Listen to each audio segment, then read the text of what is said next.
That's what Magic and Bird did. Yep. That's what Kyrie is doing. That's what Steph did. That's what LeBron did. Like, you have to pass the torch. You have to.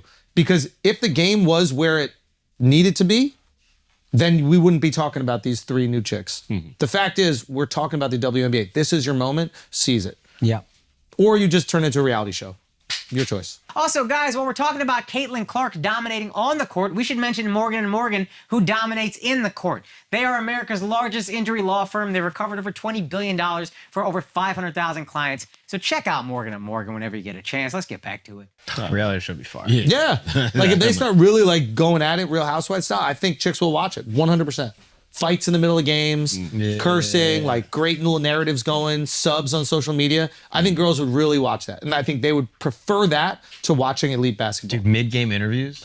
Talking shit about one another. Dude, She smells, she need a shower. Yeah, the mid-game interview should be like It should be a confessional. Yeah, There's exactly. the background behind her, Exactly. green screen. No, what's that shit where they come at the end of the season?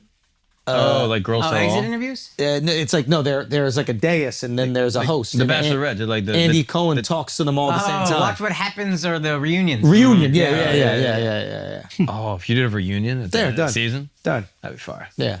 Okay, what else we got, boys? I mean, there's a bunch of shit. Oh, Bad Boys.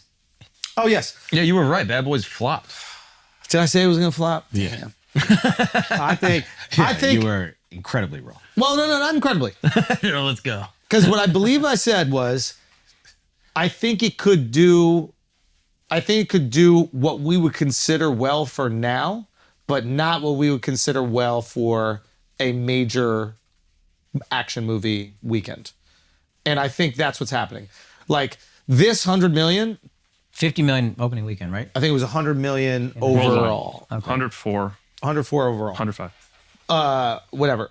And I think this number is indicative of the fact that overall numbers are much less. In the same way that when someone drops an album and it does like 50,000 streams, they're the number 1 album. Back in the day, it had to do 1 million, buys. So I think it's just overall, it's a great number. I think it's awesome. It still shows that like the franchise has value, shows that Will and Martin have value, and I'm sure they made a good movie. But if I'm looking at this as an exec, I'm not going, movies are back. I'm going, we got to make a big adjustment.